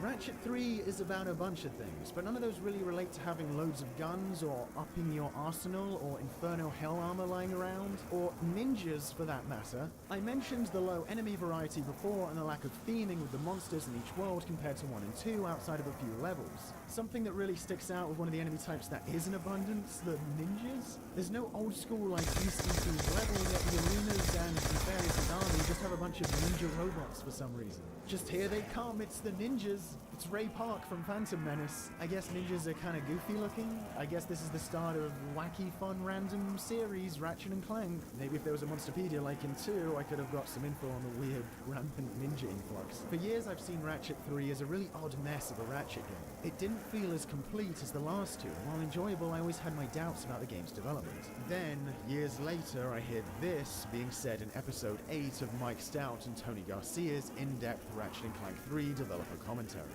If I remember correctly, this game was a disaster until 2 weeks before. I think that's fair. Yeah. I think that's fair. I remember going out to lunch with the designers, and all of us just like we're putting like earthquake blankets over each other and trying not to cry. And I think Colin said, "I'm really worried that we will make Insomniac's first failure." And then like 2 weeks later, it was the highest rated game Insomniac's ever made. There are also some other little interesting tidbits in that series, like the questionable enemy diversity. We wanted to have a little bit more consistency in the enemy design as we went through here. Especially for the main enemies in the game. Yeah, I'm not sure whose decision it was, where that came from, but that's sort of where we took this. Is that rather than have every enemy in every level be completely different, which was the Ratchet and Clank 1 and 2 approach, was that we have a lot more consistency and you see the same enemies over and over and over again. And that was ideally to save a lot on art and animation time so we could spend that time elsewhere rather than just having to Well, how about this insight into the creation of the new crates for the game, which were apparently made in the case of BOII? We told him, hey Ted, we want to do some new crates. And he says, we've been trying to come up with new crate ideas from the beginning, and I think we've done everything that we can do with crates at this point. He says, if you can do it, I will buy you a case of beer. And that was all the motivation I needed to see this through to the bitter, bitter end. Okay, I guess I'll let him off on that. This must have been a troubled development, and the fact they managed to tie anything together at the end is probably actually pretty impressive. But unfortunately, you couldn't quite pull the wool over the eyes of this 10-year-old. When I think of Ratchet 3, I remember some funny lines and a few good moments, but all that is clouded by multiplayer maps, bland-looking levels, and a weird mismatched story. I still feel like it beats out what the series would later become. But as for me, I can't quite get on board with the worship for this one. Hey everybody, thanks for watching. If you want to know more behind-the-scenes info concerning the original PS2 Ratchets, I highly recommend you watch this podcast. Two of the Insomniac devs on there talk about their experience working on the games, really fascinating stuff, and it's the kind of content that should really be encouraged. As for me, a big shout out goes out to my backers, and especially the top pledges who are scrolling across the screen now. Recently, a lot of channels got a ton of videos demonetized, including me, so I really appreciate the help and money. A donation, no matter what the size of the Patreon, really helps the channel more than hundreds of monetized views anyway, so if you like what you see, please consider. Peace out. I think a more positive Ratchet video is in order next, right? We're jumping right in to yet another Ratchet & Clank challenge run. This is by far one of the most requested challenges I've had for the Ratchet series. Can you beat Ratchet & Clank 2 going commando using only the Zodiac? The Zodiac, for those who don't know, is a New Game Plus weapon you buy that costs more than the Rhino 2. I'm just putting it out there, the Rhino 2 is the far superior weapon. Fight me. Anyways, the deal with the Zodiac is that it only has 4 shots, which you'd think would make it terrible. But each of those shots are so ungodly powerful that they practically screen wipe. James, this sounds like the most OP weapon in the game. How will this be a challenge? And to that, dear commenter, I show you this. That's a lot of 15 volts per shot. I've got to get out of here. I think you'll find escape is quite impossible. No, I got it. Oh, would you like to be in the audience for my infomercial? You all know the rules, but for the sake of the new guys, I'll go over them. The only weapon we can use is the Zodiac. This means we will not be allowed to use the wrench at all against enemies or crates. On top of that, by public demand, we will not be using gadgets to damage enemies. I hear you loud and clear. If we're already in hell, I say we may as well keep going. For the bonus challenge, we will not be allowed to buy armor, which, as you know, will make the endgame near ridiculous levels of impossible. And for a second bonus challenge, we will be beating the impossible challenge. To quickly sum up, we can only use the Zodiac, we cannot use the wrench other than for bulk ranks of course, we cannot use gadgets to damage enemies, and for the 2 bonus challenges, we cannot buy armor and we must complete the impossible challenge. Good God, this could be one of the roughest challenges yet. After some downtime, Ratchet & Clank seems to be bored with day-to-day life. That's when Fitzwidget kidnaps them and requests Ratchet & Clank, we will? Well, just Ratchet, to steal back the proto-pet, which surely won't have dire consequences later on. After being thrown through boot camp for 2 weeks, Ratchet finally learns how to strafe. Now, I bet you're asking, but James, how are you going to get the Zodiac on a new game? Matt Omega from Matt Omega, what are you doing here? Yeah, I'm immediately telepathically alerted whenever someone is trying to do some kind of ridiculous Ratchet & Clank challenge. More of a Should definitely get that checked out. Looks like you're going to need a little bit of help here. I'll take whatever help I can get. Well, James, you just so happen to be playing the PS3 version of Going Commando. A port which is generally considered a little... what's the word?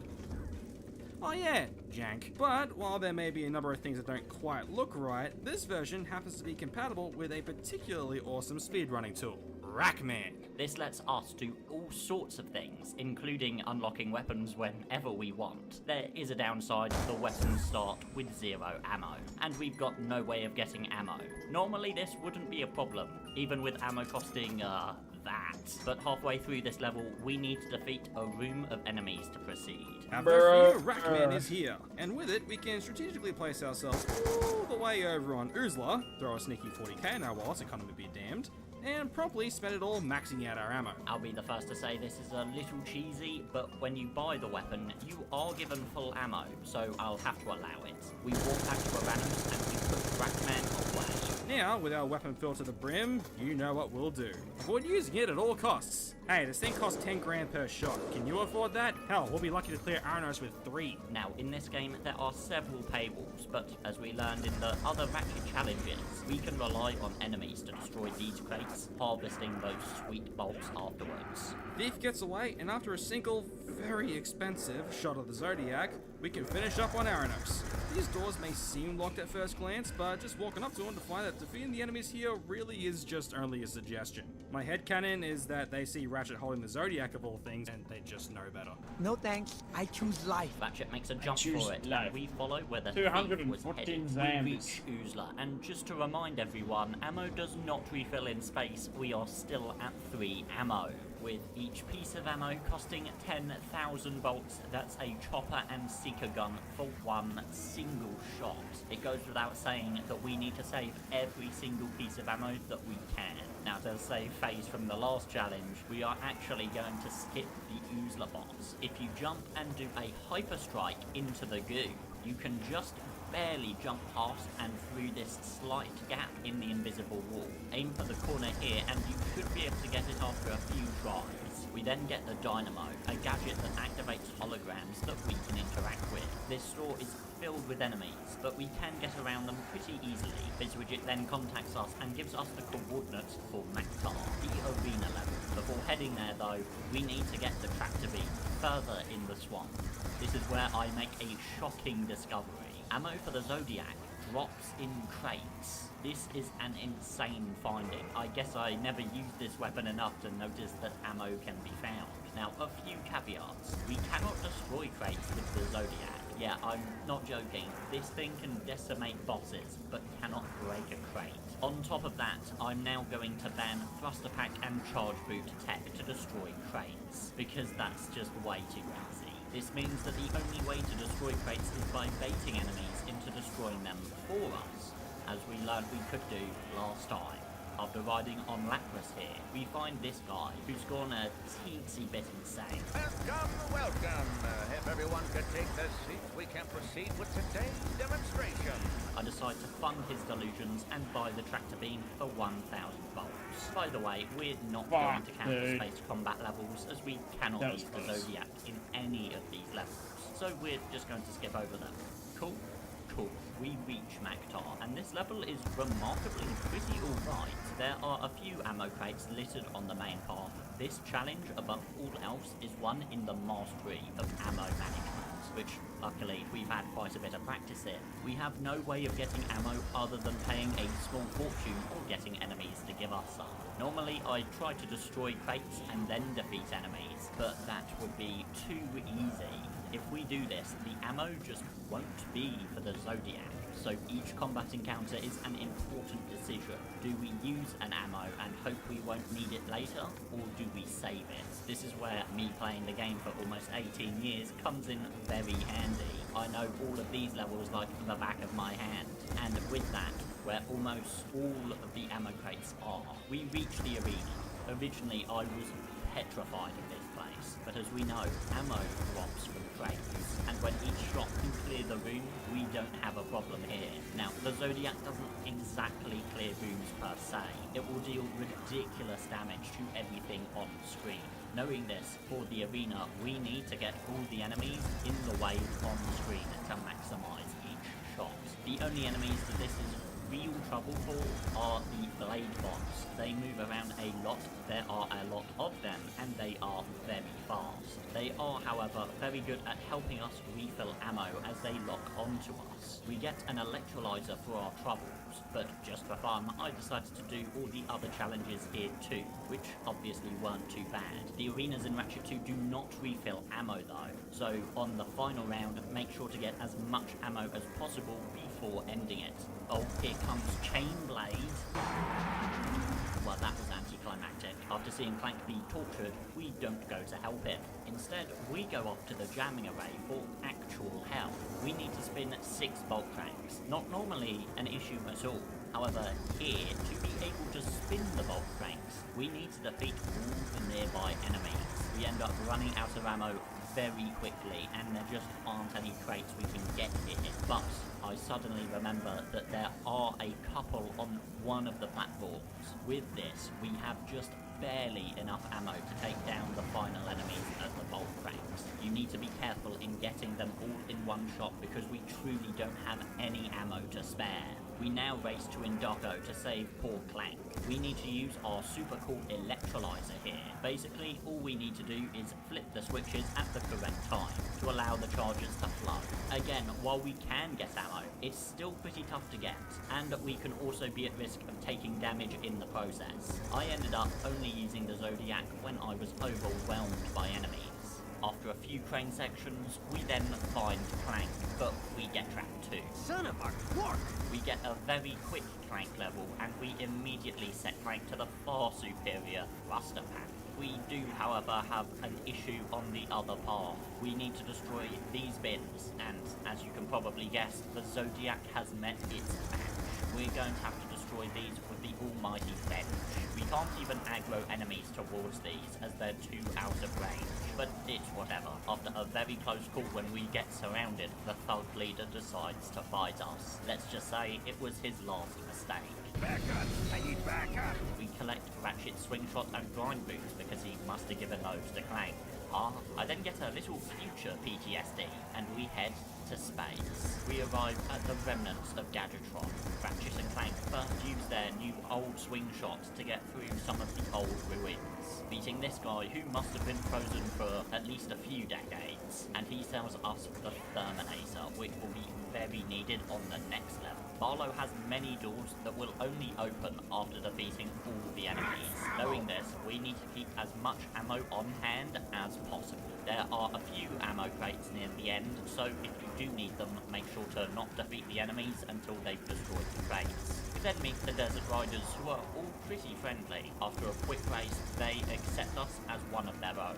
We defeat the thugs in space to intercept the Thief's review on Thugs for Less stunning service. Top level protection. More on employees, more off at some picnic. Hey, that was a bonding exercise. Hey, not! Honestly, working for this guy doesn't seem like it'd be so bad. We once again just barely missed the thief, with us getting all the blame. This level throws a lot at you. Our biggest weakness isn't so much the enemies, but the number of them. For a start, we only have 4 shots total. We won't be able to buy armor, so we will only be able to take like 2 hits max. And because we need to save ammo, we won't be defeating as many enemies, meaning that our max HP will be a lot lower. The fix to this is, of course, going after the nanotech boosts. These are collectibles hidden in levels. Once collected, they will immediately give you an extra hit point, so it's very important to collect all of these. The rest of the level is no problem at all. However, we can't explode the barrels with the Zodiac, so very not cool. After some Terminator shenanigans, we pick up the thief's last transmission and follow him. We reach the frozen base and hitch a ride on the convoy. A lot of people pointed out that when I made the comparison to Uncharted 2, that I had completely forgotten about the train on Metropolis. And I mean, are those two really comparable? Anyway, we need to be very careful here. We have very limited ammo and need to defeat lots of enemies to proceed to the next truck. We can aggro some blade bots about halfway through to get a bit of extra ammo, but make sure you don't die because the ammo crates won't respawn. We also need to fight the thief a couple of times, but do I really have to say it? The thief then presses the launch button, which doesn't do anything, and we actually destroy him. Make sure you skip this cutscene or Ratchet will use the Lancer, failing the challenge completely. Good old Fizzwidget decides to drop in, and then he kicks us from the chat. Clank's a little riled up, but we need to get out of these caves. This is where the Zodiac becomes a lot worse as our only weapon. The enemies are all really split up, and these enemies are really tough to move towards the ammo crates. So we want to be careful with ammo here. Clank gets a brain teaser. Let's see. If you break the glass with solved it. He's acting like the wrench upgrade is going to actually be useful. We then get confronted by the thief, who turns out to be Angela Cross. And before we get any explanation from her, we get to watch a nice healthy ad. Oh no! Good thing that wasn't little Susie. We then find out that our ship has been salvaged by the crazy monk guru, and he wants us to collect 10 crystals found in the desert, and then we can get our ship. Now, the Zodiac can't destroy these crystals, so you'd be quite right in thinking we're screwed. But as the purists will know, we can defeat these giant beasts and salvage their fallen corpses for minerals. Oh damn, the emulator really isn't liking this level. Are you okay, Vic? Ow! Before leaving, make sure to pick up the glider gadget, and on top of that, the nanotech boost. We reach the Megacorp facility. The inside location is a pseudo-stealth section, where we have to avoid a few spotlights. This one area is still better than all of Secret Agent Clank. We need to keep some ammo on hand to destroy this tank. After doing so, we can then reach the console. We call tech support, but realise they're tech support. We'll need to do this ourselves. But before that, we use our epic ratchet skills to get the nanotech boost. And we then need to spend 10,000 volts to unlock the next level. What? Now even the computers are charging us? That's it. This galaxy blows. We next need to explore the outside and fight our way through the small army. This is also pretty okay. The tanks need to be destroyed to proceed again, but there are plenty of crates. And the enemies here are ranged fighters, meaning that they will be shooting at us, making it easy to bait those bullets into crates. After a little giant crank gameplay, we meet the categorically best character in the series, the mathematician. Guess all the good ones were taken. Before even starting Joba proper, we need to quickly jump into the races and meet some locals. Can't see my own hand in front of my face without these. No problem. This race is the far better one because we get the cool weapons here, and for our efforts, we get the charge boost. They'll look real nice with your outfit. Red on green, what the hell are you talking about? But now we need to climb up the mountain and head to the arena. For once, this climb isn't too bad. We first obviously get that sweet nanotech boost, but all we've got to do is shoot once and the group of enemies is clear. We don't even need to use the turrets. The doors will blast open if you press the button. There will be enemies behind said doors, so be sure to jump out of the way. We then find the Rhino salesman. No! I'm an idiot, dude. Fuck! He sells us the levitator, which allows us to use Clank as a jetpack. This does cost 20,000 volts, which hopefully you have. The arena is up next. The first fight is more the same as No! Fuck, dude! 3 hours of my fucking time! And it's the same PR as before! Oh! I'm a fucking idiot, dude. We need the enemies to be at the same angle we are for it to defeat them. Luckily, after a few waves, meteors will fly up to us. We can bait enemies into these and they will explode. Just do this for a few minutes and we get the infiltrator. We will be coming back here later, really but I kinda want a bit more help damn it. battling the impossible challenge. We reach my favourite planet, Todano, half because it's That's a cool so missile far to go facility, to. and half the incredible music. Like, listen to that shit.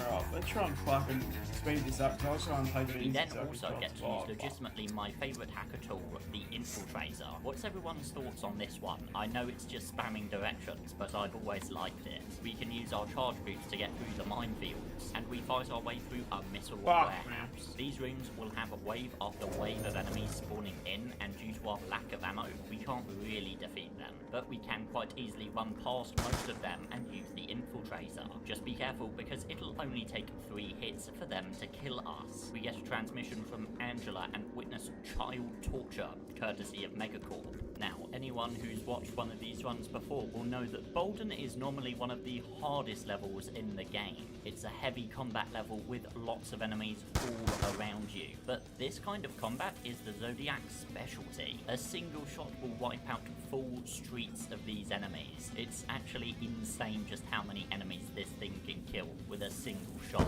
The most difficult section are these walking down the side of the buildings bits, but that's only because the Zodiac isn't effective against an individual enemy, so we need to kind of jump around them. We find BOIII and get captured by thugs for less. We wake up in solitary confinement, and Clank's done a complete search of the cell. I'm afraid that there is absolutely no means of escape.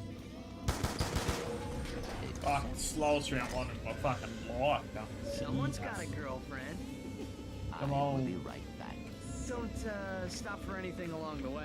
Here we will be swapping between Clank and Ratchet, as each of them help the other to proceed. This level is pretty tough as Ratchet. The enemies are only in small groups, meaning that we will have to run past most of them. We even get a new wrench here, not like that's useful in the slightest. We then meet back up with Clank on the outside before a bit more levitating, and we find out two things about Angela. The first is that she's been kidnapped. The second... And she does a terrible cat impression. And we have to save her. We reach one of the hardest levels in the game, but this time it's kinda manageable. I mean, yeah, of course we can't get hit and we die very quickly, but when each shot is a screen wipe, the level's not too bad.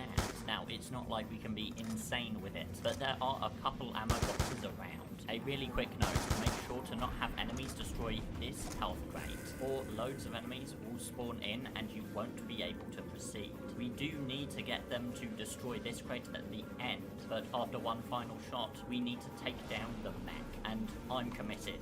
We're taking this guy down with the Zodiac. But first we need to die. We've taken way too much damage for me to want to even attempt the boss. Now that the boss is active, there will be some extra ammo crates around. The easiest way to destroy them is to leave the mech on over and get near the legs. This will result in several shockwave bombs being launched at you, destroying any crates nearby. The Zodiac does actually deal a decent amount of damage here, so after a few extra crates, we can beat the thug mech with just the Zodiac. Again, make sure to skip this cutscene too before Ratchet uses the monster again. From this area onwards, we will be needing to collect 3 pieces of the Hypnomatic. This is a necessary gadget we will be making use of in the final third of the game. These pieces are located on Smolg, Grelvin, and Damacell. We first fly through the shipping area. We will need to be using the Zodiac a couple of times to be able to proceed, but nothing too difficult. We do, however, need to give this guy 40,000 volts to get Damacell. Normally I'd make a big deal out of this, but for this challenge that's just 4 ammo. He then proceeds to eat our money and hands us the coordinates for Damacell. After that, we still have stuff to collect here. We enter the actual shipping facility. This area could be serious trouble. The enemies are pretty easy to avoid, but about halfway through the level, we need to deal with this room, where we need to defeat several waves of enemies to proceed, and they will only come out a few at a time. I wasn't too sure if we'd have enough ammo, but the enemies are actually spawned in. They're just inside the crates. This means that the single Zodiac shot defeats all of them, just barely saving us. We collect both the Hypnomatic part and the coordinates for Grelvin. We reach Grelvin, which is where we need to collect moonstones. This is where things get bad, because we can't actually collect them. And unlike Tabora, we only have access to a small portion of the level, making collecting this past the Hypnomatic impossible. Even if we could get the Hypnomatic, that no damaging enemies with gadgets rule would be broke.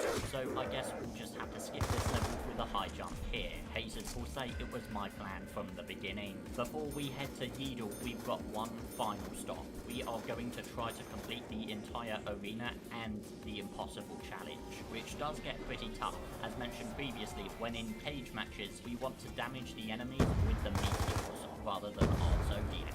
We can even defeat both of the bosses. I was really worried about this boss that I can't remember the name. Normally you damage him a bit at a time and then destroy that part of him that comes off. With the Zodiac you can completely bypass this and just blow him up. It seems like we're making amazing progress until we aren't. That's right, we get stopped by a wrench-only arena challenge. There's no way to get past wave 1, meaning that unfortunately we have failed one of the bonus challenges. Now, even if we did have the Hypnomatic, we'd still not be able to use it here.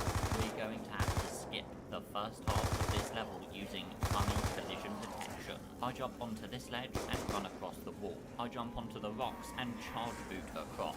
We can then high jump onto the mountain sides to the top, line up and charge boot towards the building. We can then walk along the slanted wall and walk through the rocks.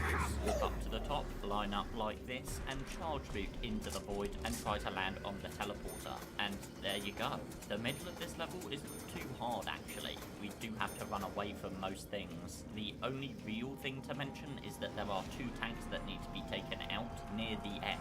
Make sure you aren't behind this cover or the enemies just won't be destroyed. The good captain fulfills his contractual obligations and then is eaten alive. We need to take down the King Protopet. I went into this fight thinking that it was going to be easy, but no. The King Protopet in this challenge is one of the hardest bosses I've ever played. For a start, that is not a lot of damage. We do get ammo crates that respawn, but if they break open, about 50 Protopets will spawn in. We do get ammo crates that respawn. We can break them open by getting the Protopet to roll over them, but as soon as they break open, about 50 Protopets will spawn in, and you need to take down all of them once, just to break even with the ammo. And considering that we only have 4 ammo, and to get more we need to spawn in more Protopets, this does not bode well. Not only is this fight ridiculously long, but we die in 3 hits, because of the whole no armor thing. If you die at all, you need to make sure to reload the save file so that you get your original 4 ammo back.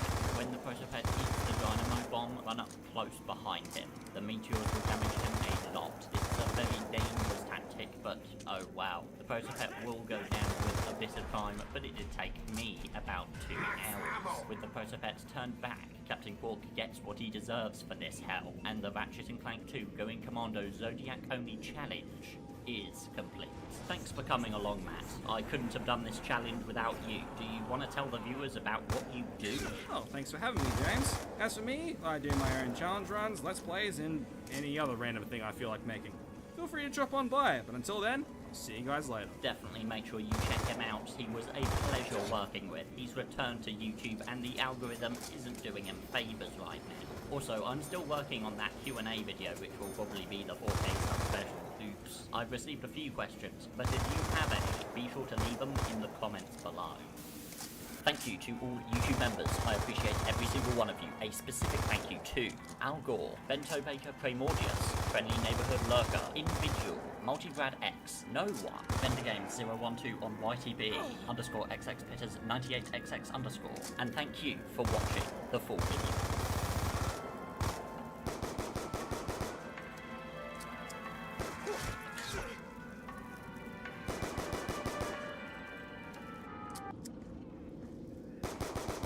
We're back with yet another weapon-restricted Ratchet & Clank challenge. This time, we're tackling one of the hardest challenges I've ever seen. Can you beat Ratchet & Clank Future a track in time using only the Sonic Eruptor? This challenge was suggested by both Mr. Ratchet 1266-1 and Jez Paleska. And if you have a challenge run you want to see me do, be sure to leave your idea in the comments. I read all suggestions, and if I like the idea, I may just make a video on it. I'm sure my loyal viewers know the rules, but for the sake of the new guys, I'll quickly go over them. We will only be allowed to damage enemies with the Sonic Eruptor. This means no wrench.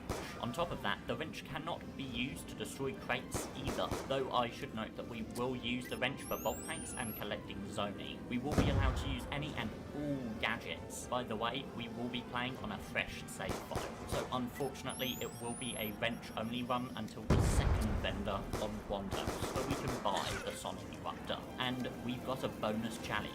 We will be completing this challenge on hardcore, the hardest difficulty in the game. To really quickly sum up, we can only use the Sonic Eruptor, we cannot use the wrench other than for bot tanks and zoning. We can use gadgets. These rules will come into effect once we have the Sonic Eruptor, and for the bonus challenge we will be playing on hardcore. You will quickly see that this is the most interesting challenge run I've ever done. We cut to the center of the galaxy, where Dr. Nefarious has spent over a year trying to hack into Clank's brain. The Zoni attempt to interfere, but luckily, Nefarious has a boombox on hand.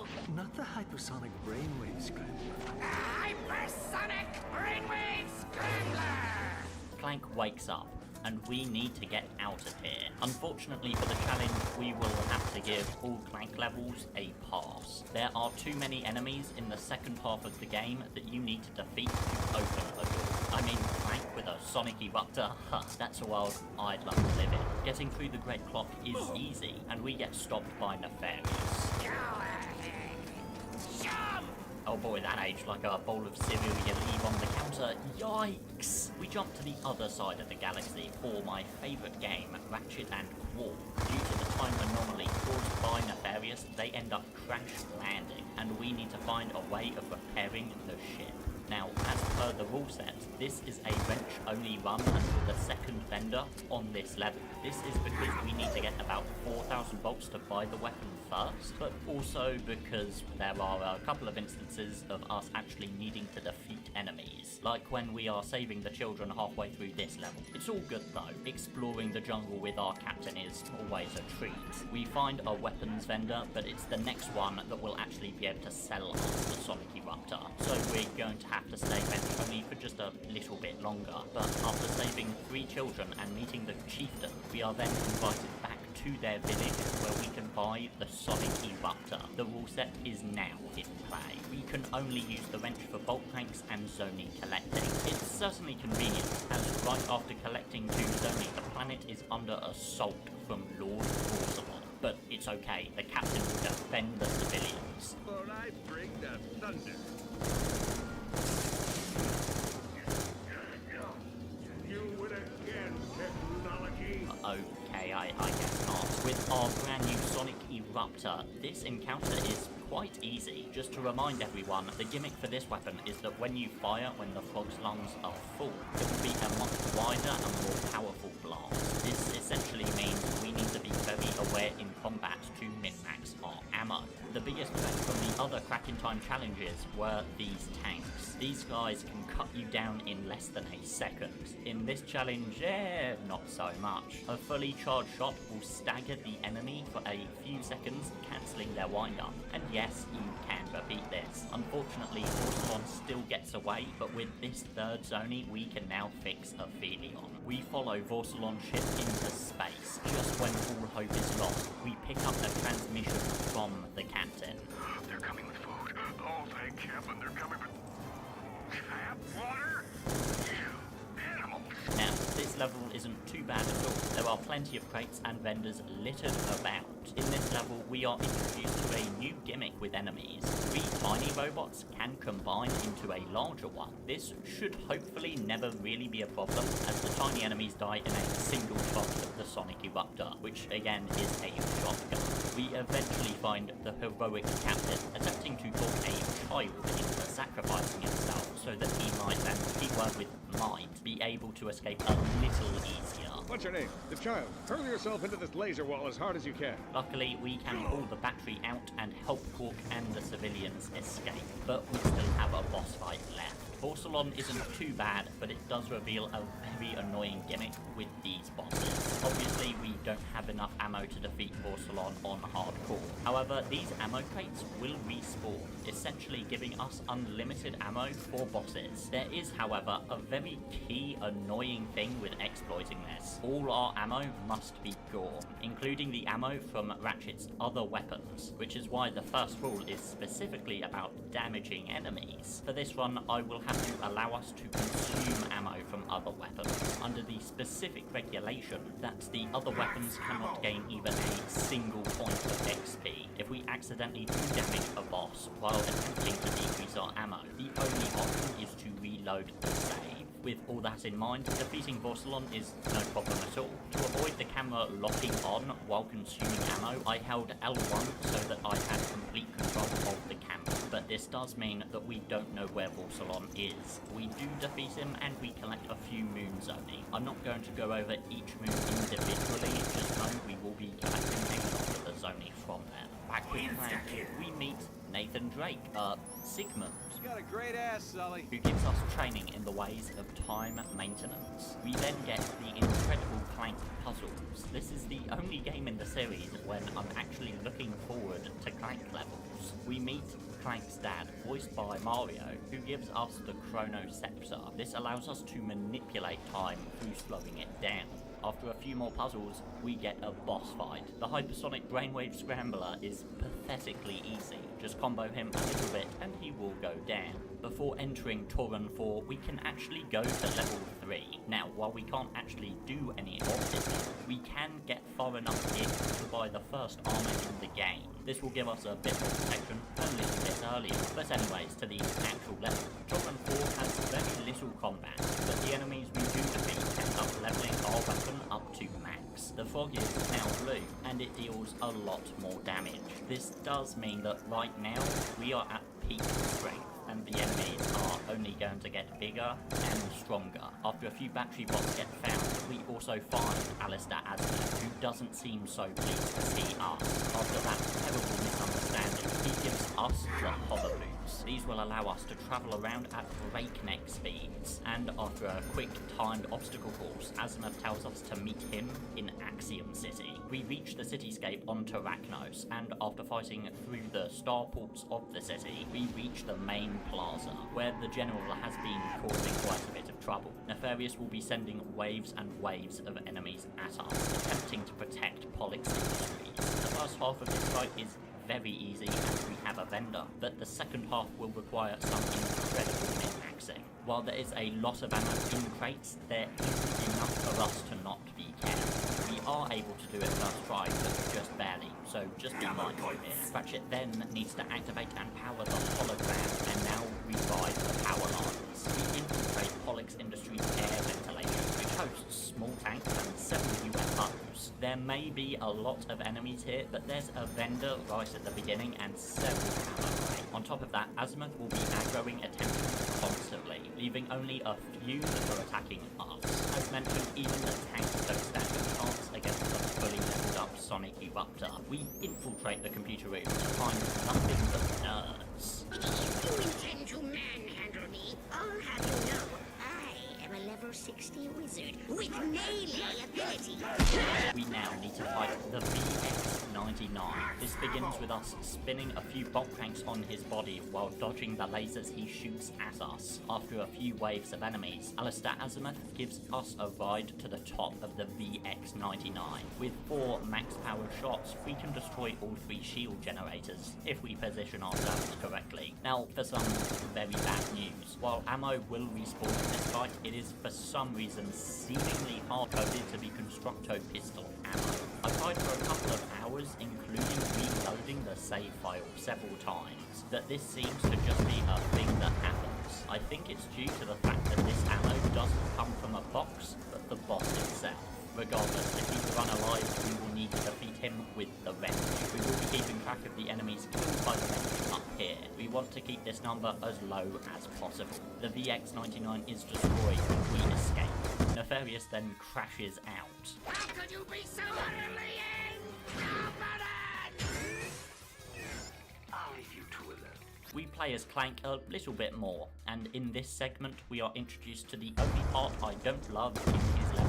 This weird planet mini game, which is pretty meh, but we do have more Clank puzzles, so it's all good. We then find out that Orbis has been missing for years from a heartbroken Sigmund. Jumping back to Ratchet's quest, before going to Lumos, we head to the arena, not to complete, but to buy the second armor, again, a level early. This will cost us 50,000 bolts, but you should have that by now, as all we're really buying is ammo. We land on Lumos and explore the caves. This first area is mostly platforming, so we can just skip over it. After finding out that Azimuth betrayed the Lombaxes and let Tachyon destroy his race, we need to save the Valords from being decimated by the Agorians. This is a big open battlefield where we need to track down and defeat 5 commanders. Azimuth will lead us to each one and will provide backup too. Luckily, there are several vendors in this level, and we also have the second armor. So this area and fight shouldn't be too bad. we then need to fight 2 Hydra tanks. These are kinda tough, but again, we can just jump back to the vendors for more ammo. There will be more enemies coming in, but again, we've got a shotgun. After the ground forces are completely wiped out, we next need to man the anti-air turrets. We then proceed to destroy 40 of the ships, and they retreat from the canyon. The Valor's in gratitude then show us their secret Fulcrum Star Shrine, and we use it to talk to Frank, who then tells us to look for a time portal on Xanathar to save. Now, viewers, are you ready for some really cool, funny collision detection trademark? Before this level, we would normally need to get the keycard found in the arena to get through a door. While collecting that keycard is probably possible, it'll also give us the Negotiator, which will decrease the chance of getting Sonic Eruptor ammo during a boss fight. So we're going to skip getting it altogether. Go just before the Tetramite doorway and jump like this. Ratchet should grab onto a ledge, jump up and walk forward. You are now out of bounds. Now be very careful and follow what I do on screen. This will place us just after the vine door, hitting a very important trigger. You then need to jump here to get back out of bounds. When below the floor, simply jump up to get back inbound. You will now be past that locked door, and as we have hit the trigger, we can now deactivate the force field, setting the fungoids free and allowing us to progress. If you don't hit that trigger, by the way, pressing triangle here won't do anything, which is why we had to get back inbounds earlier. But hey, we can now travel back in time through the portal to plant a couple of seeds. Traveling back to the present reveals that these seeds have created grind rails for us to reach the oil depth. With that beautiful oil, we can now assault the stronghold in the past. There's a vendor right here we can keep running back to, so this isn't too tough.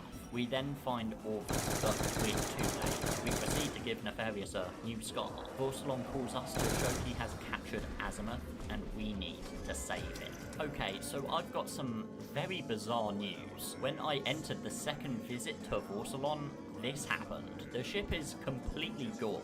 Now, I have watched a few speedruns, and I believe I now know why the game does this. Because we go through Vorsalon's warship twice, the game needs to perform a check to see how far along we are in the story. And seemingly, the way it does this is by checking if Ratchet has possession of the Nefarious keycard, as we would normally need it to clear the previous level on Xanathar. If Ratchet does have it in his possession, perfect, it loads in the version of the level to save Azimuth. If Ratchet does not have the card in his possession, the game checks to see what version of the level it should load in instead. Since the last action we took on this level was beating Vorsalon, the game likely assumes that this has just taken place because there is no other way to get back to this level. This essentially softlocks the entire save file because the ship is loaded in the hangar where the game thinks it should be. I did attempt to jump into and out of bounds, and I did get kinda close. We can see the level loaded in, but this wouldn't really work anyway. If our theory is correct, the level may be loaded in, but the checks and progression won't be. We have two options. We can give up and admit defeat, or we dig deep, bend the rules further, and make the captain proud. Against my better judgment, I restarted the game, and we went back for round 2. James, just reload an earlier save. I don't do earlier saves. I'm one of those freaks that use only one save file in JRPGs. Oh, that's a real nice 200-hour Persona 5 Royal Master file you got there. It would be a shame if you accidentally saved over it. If I didn't change my ways for JRPGs, I ain't changing them for Ratchet and Clank. Anyways, we replay the entire game at length and fully complete the Algorian Battleplex, which includes a cameo from Mr. Quark. It's Captain Quark. I didn't take a 3-week hero correspondence course to be called Mr. Now, unfortunately, this does mean that when we run out of ammo in bosses, we only have a 33% chance of getting Sonic Eruptor ammo, meaning from this point on, for every boss, we will need to shoot the Negotiator away from him to deplete it of ammo too.